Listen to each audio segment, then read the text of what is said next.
Alright, so as of yesterday, I have seen all of the Best Picture nominees, so I want to rank them. I know I actually saw that Film Drunk made a video about this a couple of days ago. I promise I did not get this idea from him, but I want to make a video about it because, this is a really good year of Best Picture nominees. Here is my personal ranking, starting off at number 10.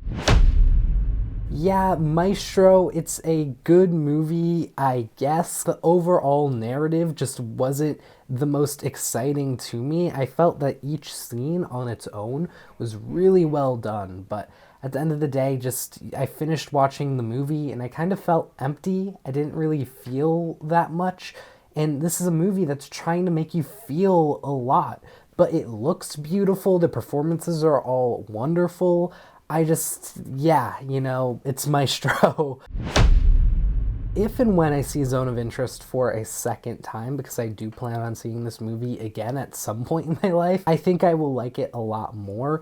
I have a tendency to hyperfixate on certain movies where it has a sort of large plot where it's like hard to focus on all of it. So with this film, I only really hyperfixated on the performances and the story. So for me, I just wasn't really feeling the terror of this movie that a lot of other people have described. I recognized it, I knew it was there, but I just personally didn't really feel it because I was so focused on Sandra Hüller, who, oh my god, she was incredible.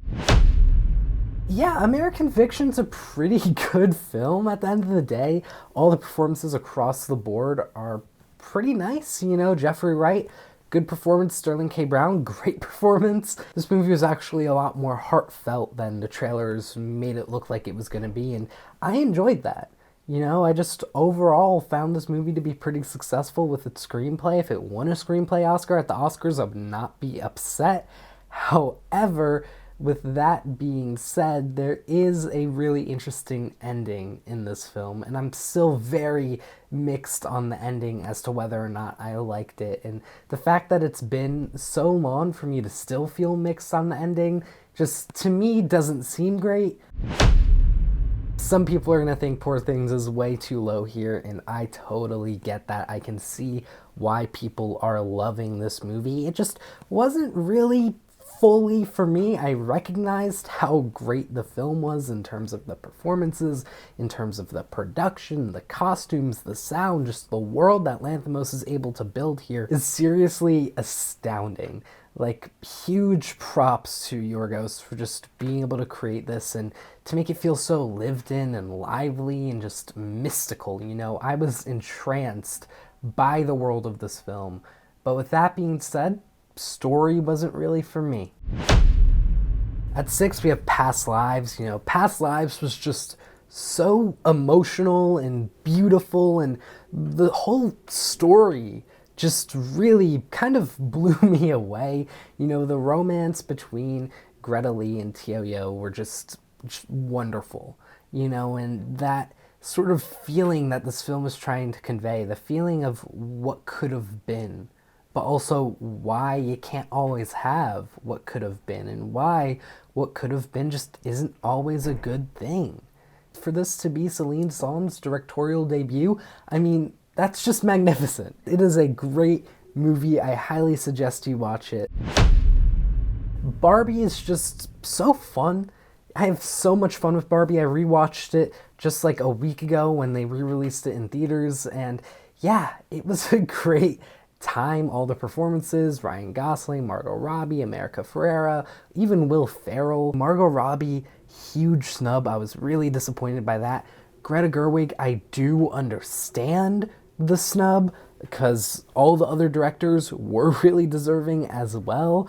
It sucks that she got snubbed, but at least I kind of get it.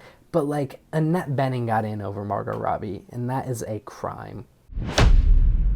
And what's amazing about this film is I went into it expecting it to be like this mystery and this court drama type of film, but really it was a lot more about family and trust and just a lot of deeper familial themes that I wasn't expecting, and I loved it. Sandra Hüller again gives a phenomenal performance, probably an even better performance than Zone of Interest. Milo Machado Grainer, I don't think that that's the proper pronunciation of his name, but he is probably just the best child actor I have ever seen in a film.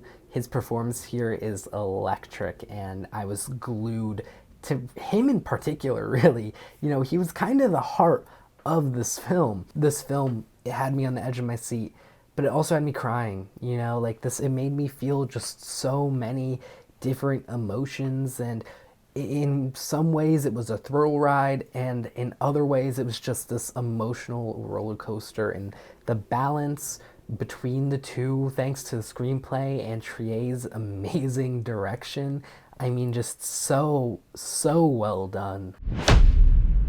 Which is going to become a Christmas staple for me. I'm going to try to pretty much watch it every Christmas season from here on out. And yeah, it's just such a warm movie. I think warm is just the best way to describe it. All the performances, you know, Paul Giamatti, Dominic Sessa, Divine Joy Randolph, the three of them are just amazing, and I could just spend 24 hours watching a movie of them. Like, they are just so good together as well as individually. When I look back at last year and people ask me, oh, like, what movie recommendation do you have? I always say The Holdovers. It's just a movie where I know it'll have something for pretty much everyone. Maybe farther down the road, this will end up being my favorite movie out of 2023, but for now, it's sitting really nicely as my number 3 in the Best Picture nominee rankings.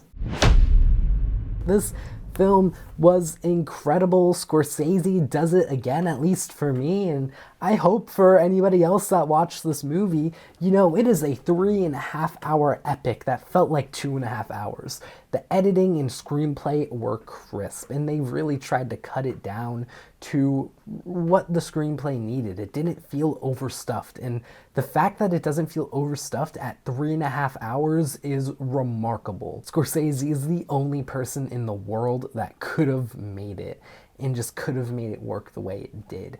And the way he was able to adapt this film from the book and, you know, just essentially change who this movie follows in terms of the book. You know, the book followed Jesse Plemons' guy. Scorsese completely flipped that. And instead, we watched this movie from the villain's perspective, and that was such a good choice. I don't know how this movie did not pick up an adapted screenplay nomination. That is a crime against humanity, a crime against Scorsese, and a crime against filmmaking. So shame on you, Oscars, for doing that. I'm sorry, I feel really strongly about this movie because it's just that good.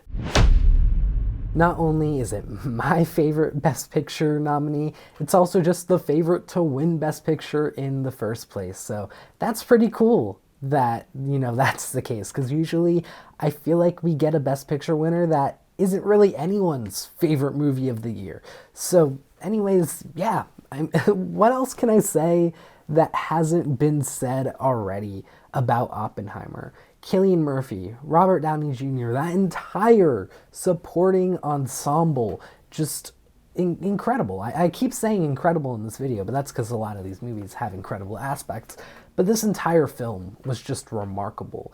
The editing blew my mind. The visual effects blew my mind. You know, Christopher Nolan is doing all his Nolanisms just in the best way he can do them. This is probably his best movie.